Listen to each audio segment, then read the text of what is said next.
Massive night for the future of the Arizona Cardinals last night with the Chiefs winning the Super Bowl for a couple of reasons. Let's discuss them all, baby. You are Locked On Cardinals, your daily Arizona Cardinals podcast. Part of the Locked On Podcast Network, your team every day.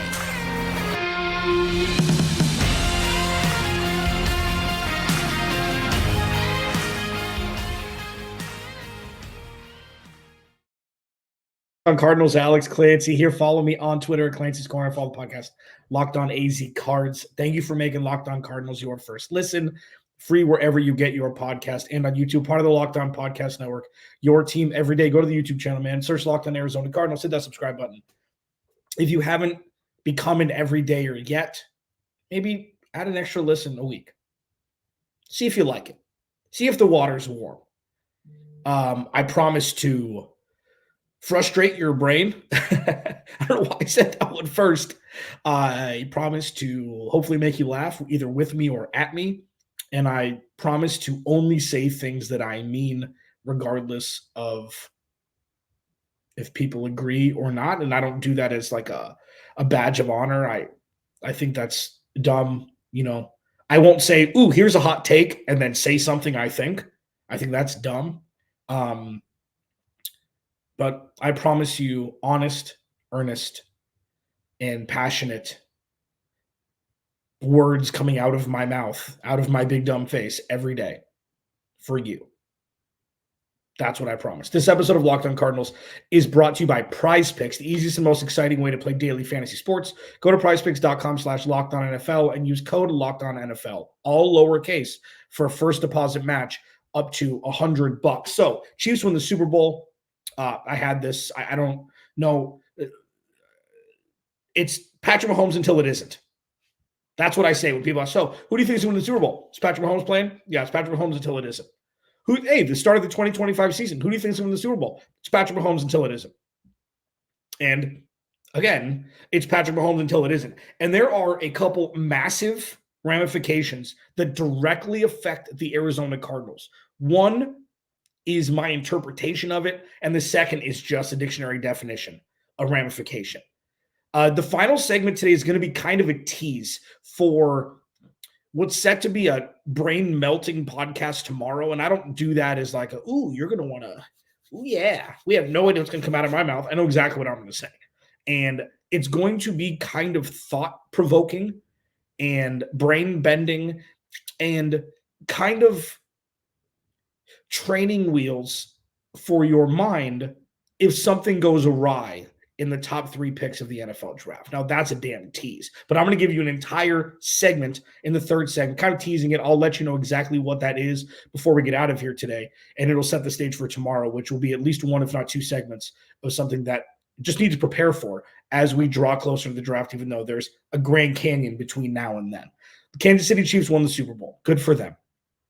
Third in the last 5 years, I believe, and they deserved it. The ramification specifically regarding the 49ers, though, is the one that has the clear direct correlative to the Arizona Cardinals. Obviously, both NFC West. Both teams have had different trajectories, even though they both drafted in the top 2 during the 2019 draft. The last 5 years have been very different. Okay, Cardinals did make the playoffs. Embarrassingly removed from them by the Rams. Wasn't Kyler Murray's best performance. Did start 7-0 and 10-2 in 2021, and then injuries and Cliff Kingsbury happened, and that's where we are. Kyler Murray has still had some growing up to do then, still does, everybody does, and it's been different. What the 49ers have done is just draft perfectly atop the players that are still on the roster: Nick Bosa, Fred Warner. Okay, they traded for Trent Williams, drafting Brock Purdy, trading for Christian McCaffrey. Didn't have to trade a first-round pick for Christian McCaffrey because they had traded 3 to get Trey Lance. So it's been kind of a grab bag, but the ones that worked exponentially better than most draft picks. And then, they failed miserably with Trey Lance, but they were able to adapt. Drafted Mr. Relevant, made a Super Bowl, made 2 Super Bowls in the last handful of years.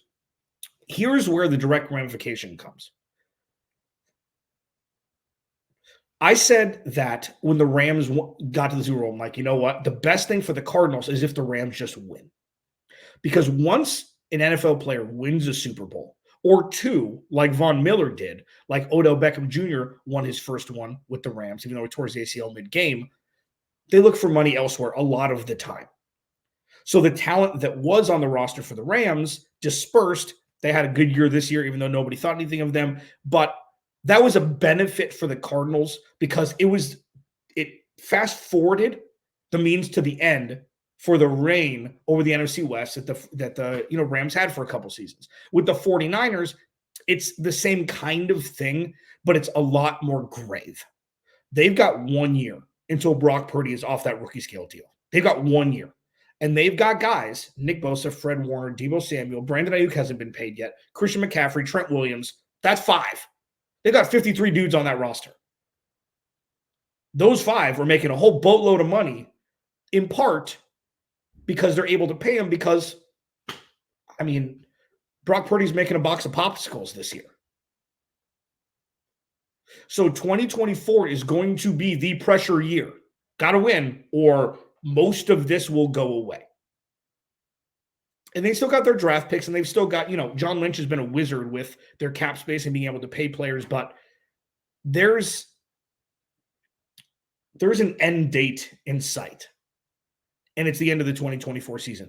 If for some reason, say they don't make the playoffs for some reason, that would have to be catastrophic, some sort of injury, which you never wish on anybody. But, say they make the playoffs, they're one and done, something like that. You look at that roster, you're like, well, it's been fun making 2 Super Bowls, having 10-point lead in 2 Super Bowls against who is set to be, Patrick Mahomes, it's Montana, Brady, and Mahomes now. That's it. No, he's leaped Drew Brees. He's leaped Aaron Rodgers. He's leaped, Eli and Rivers and Big Ben and all that stuff. Peyton, I'm still waiting because Peyton may be the smartest quarterback we've ever seen. But regardless of who they played in the Super Bowl, they had leads. Kyle Shanahan couldn't get it done. The whole thing about the overtime rules, the Chiefs have practiced it since training camp. And the 49ers didn't know about the rules. I'm sure Shanahan did, but maybe you want to convey that information. The last thing the players should have to think about is what the rules are during overtime in a Super Bowl. The ramifications directly affect the Arizona Cardinals because just as quickly as this has been built up, it could be tore down to the studs and starting over. You can get a lot of draft capital for the players that they have on their roster right now. So if they want, after this year, if it doesn't go the way they want, and they don't want to keep Brock Purdy, like this is going to be a Hollywood picture, bright lights, fairy tale, rainbows, butterflies to nightmare very quickly if they don't decide to move forward with Brock Purdy after the 2024 season. And of course, we couldn't be further away. We could not be further away from the start of week 1 than we are today because yesterday just ended. But there is a lot of future-paced pressure for the 49ers to set themselves up to either just go all in this year and, deal with the wreckage next year, or maybe figure out how to get ahead of, if they do want to move forward, Brock, which they should. Brock Purdy's been one of the best quarterbacks in the NFL this year. He just was. Look at the numbers. He just was. Doesn't matter the system. He was. Jimmy Garoppolo couldn't do it. Trey Lance couldn't do it. Brock Purdy could. But when you look at their roster and you look at how they've lost in Super Bowls, with by far the best roster last night, it puts into question, how do they want to plan out the next 3 years? Not even 5, not even 10. How do they want to plan out the next couple seasons to be able to potentially keep everybody while paying Brock Purdy, or if Brock Purdy's not the guy, bringing somebody else in? Like, those issues are a high wire act without a safety net. And the Cardinals can just sit back, watch, run their own race, and put things into, just have the foundation built the way they want to. They're well on their way. And this offseason obviously is going to be the key one to be able to solidify things so they can go on their decade-long relevancy with hopefully perpetual playoff wins and everything like that. Locked On Cardinals, your team every day. Massive loss by the 49ers. Massive, because this was their first one. If they would have won this, it wouldn't have been a disbanding. All of these guys are stars in their prime, okay? They were like, it's not the Rams where, you get a bunch of veteran guys. You brought Eric Weddle back, who was 80, okay? And they want to, it was a last hurrah for a lot of these guys. Aaron Donald was like, there were rumors he was going to retire. There was Sean McVay was going to retire. Matthew Stafford couldn't throw a football. Like, it's not the same. So if the 49ers would have won, it would have just, oh God, the jet fuel. Everybody would have gone and played there for $1 to play in that system. Not so much anymore. And that's big for the Cardinals. What's the other thing? The other side of that with the Chiefs has to do with Chris Jones. I'll discuss that next as we roll on here. Locked On Cardinals, your team every day. This episode of Locked On Cardinals is brought to you by Prize Picks. Prize Picks is hot, man. Prize Picks is, it's daily fantasy made easy, number one. Number two, you're not playing against anybody else. It's you versus the projections. You pick 2 or more players, and then you pick more or less in their projected stats, and you can win up to 25 times your cheese. It's demon time on Prize Picks. You can win up to 100 times your money with as little as 4 correct picks. You can turn $10 into 1,000. Demons and Goblins are the newest and most exciting way to play at Prize Picks. Squares marked with red demons or green goblins get you different payouts. You can now win up to 100 times your money with as little as 4 correct picks. Quick withdrawals, easy gameplay. You can make a selection. You can put your selection in less than 60 seconds. It's insane. Okay, go to prizepicks.com/LockedOnNFL and use code LockedOnNFL for a first deposit match up to $100. Go to prizepicks.com/LockedOnNFL and use code LockedOnNFL for a first deposit match up to $100. Alex Clancy, Locked On Cardinals. Thanks for hanging out every day. Thanks for being with me since 2017. 17, 18, 19, 20, 21, 22, 23. Holy crap. I did that for a fact. Okay. I know how many seasons. This will be my 8th season doing this. That is wild. If this is your first listen to Locked On Cardinals, thank you. I'm sorry you had to witness that, that realization that it'll be 80% of a decade that I've been doing this. Thank you, David Locke and everybody, for giving me the opportunity. It's a beautiful thing to be able to do this and share this with you every day. Another beautiful thing would be if the Cardinals signed Chris Jones. Okay. And the vitriol that I'm getting back. And again, when I say things like that, it's just for context. Like, nobody's agreeing with me on this, and I don't understand. Because he's 29. He single-handedly is loose. Him and Trent McDuffie had fantastic games yesterday. Chris Jones is like 2 defensive linemen in one. Okay. Chris Jones is the Aaron Donald light. Okay. Chris Jones he plays more outside than Aaron Donald does, but equally as disruptive. Chris Jones would immediately make the defensive line of strength by himself. Okay. So the blowback that I'm getting is, he's going to be 30. Okay. He's going to be expensive. Okay. They're probably going to franchise tag him. Okay. So let's take all 3 of those. One, the franchise tag. I don't think so. I think if they would have won, if they would have lost last night, I think it would have been different. Counter to the 49ers situation that I just discussed, Chris Jones has won 3 already. Okay. It's not the same for position players and defensive players as it is for quarterbacks, maybe tight ends, things like that, to keep it rolling. Patrick Mahomes is going to go somewhere else. That's dumb, obviously. Travis Kelce ain't going anywhere. That's dumb. But Chris Jones is like, you know what? If I can make some money and be with a team that with a good scheme and have good players around me, and you'll make more than you would with the Chiefs, he's going to be the number 1 free agent this offseason. Okay. So the fact that they won, the ramification for the Cardinals in that sense was it's a lot better that the Chiefs won, because then Chris Jones has the wandering eye. Okay. And I'm not saying the Cardinals are going to shoe in to sign him. I'm not saying the Cardinals can afford what he wants. I'm not saying any of those things. What I am saying is, and this is the thing, please, if this is your first listen to Locked On Cardinals, there's another thing that I do. I make you think. Just because your favorite pundit, your favorite sports writer, your favorite whatever says something, think outside. Just maybe think something different. And if you don't agree with it, cool. But at least you thought about it. The best way to strengthen your argument is to be able to argue the opposite argument. It's debate 101. But with this, think about it like this. Okay?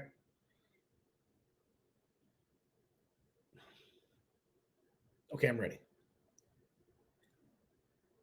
Just because the Arizona Cardinals signed Emmitt Smith and Terrell Suggs and Edgerrin James, who actually played really well here, and Jermaine Gresham, a bunch of guys who got overpaid because Steve Keim didn't know what the hell he was doing, and Emmitt Smith was before Steve Keim, didn't know what the hell he was doing, doesn't mean that that's the definition of everything that's going to happen for this team moving forward. I don't understand the Stockholm Syndrome Cardinals fans have with the woe is me because it's always been this way, it'll always be this way. Snap out of it. This isn't that. Is Monty Osborne going to work? We don't know. Are the Cardinals in a better position now than they've been in the last decade because Steve Keim isn't here anymore? Yes. Smile.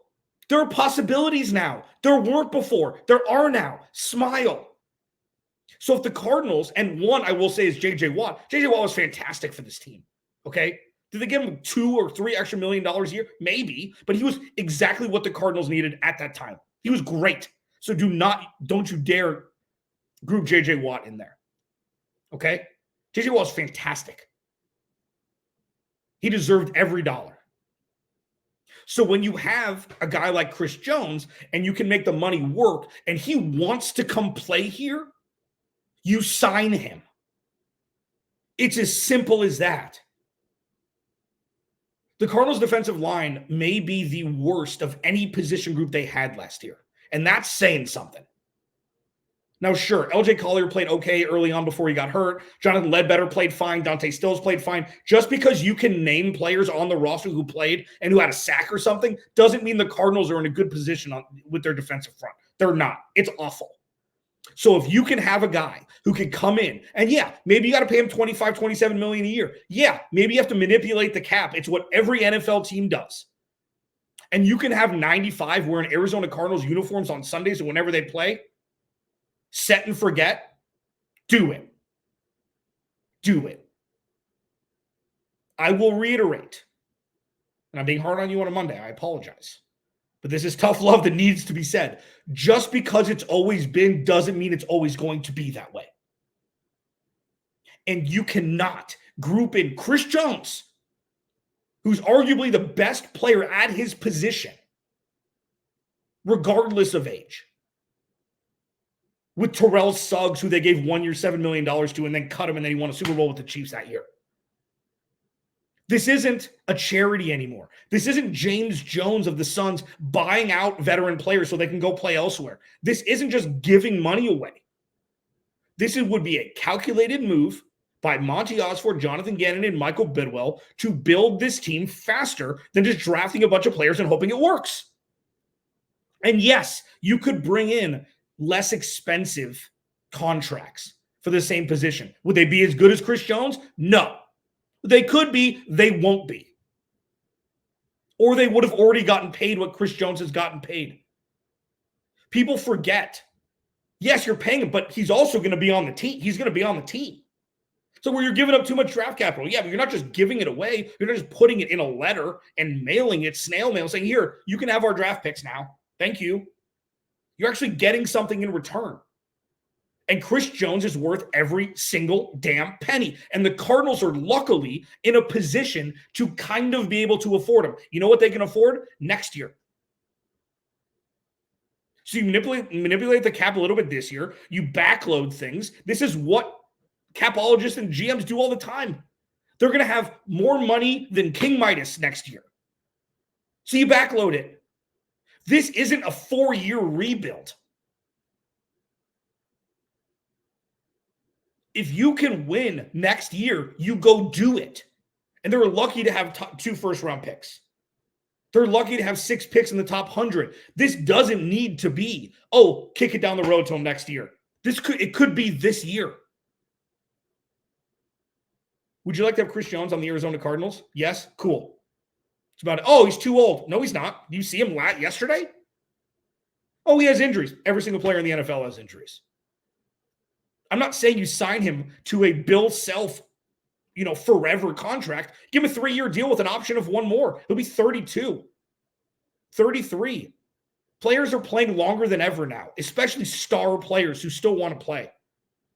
If he wants to come play here and the Cardinals can afford it, which they can, you sign him. And you have a set and forget stud, all pro on your defensive line tomorrow. Locked on Cardinals, your team every day. I did mention the draft. And there's one thing that I will tease for about 4 or 5 minutes here because I'm going to do at least the first segment tomorrow on it. It's circling around Marvin Harrison Jr., but not necessarily in the way that you want it to be. Locked on Cardinals, your team every day. This episode of Locked on Cardinals is brought to you by DoorDash. So here's the thing. DoorDash is an all-in-one app, okay? Restaurants, groceries, flowers, gifts. So next time you're running low on dinner ideas, pet supplies, or, just time in general. I mean, I work from home, man. The beauty and the curse of working from home is, yes, you work from home and you don't ever really stop working. So, if I'm up at 6 and I'm working until 7 or 8 o'clock at night, I don't have time to go to the grocery store if I haven't gone already. So DoorDash has got me covered all day, every day. If you didn't have a chance to hit the grocery store last weekend after the big game commotion, or maybe your bar cart may have mysteriously cleared out, you can stock back up for the week ahead with delivery with DoorDash. Whatever watch party or anything party you've got coming up, get it delivered with DoorDash. Football season may be over, but we're in the thick of basketball games, the school year, and let's face it, winter, not for Arizona people, but I can think of a million reasons daily to order DoorDash. Hop on the app and make your day a little easier. Get dinner for tonight, groceries for the week, or a consolation prize for your sad friends in San Francisco, all on DoorDash. DoorDash, your door to more. Head to the DoorDash app and get everything you need delivered.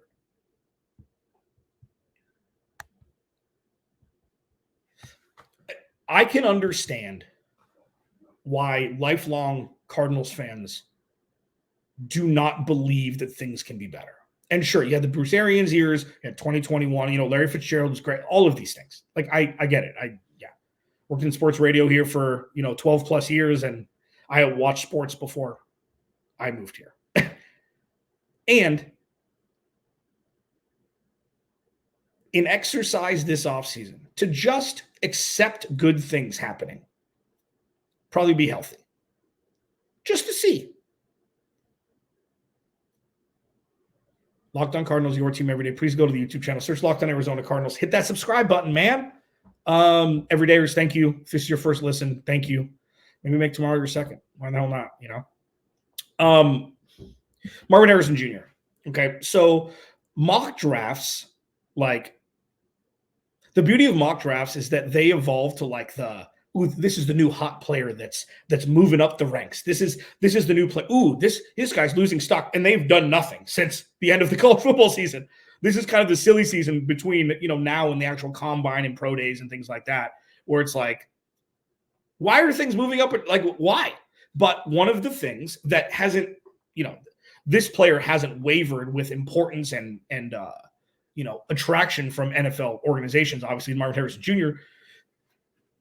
What I'm going to discuss tomorrow are two scenarios that the Cardinals will go through and really decide which is the best if Marvin Harrison Jr. goes before number 4 overall. And the difficult part about this is it is the most unpredictable of outcomes, because that means that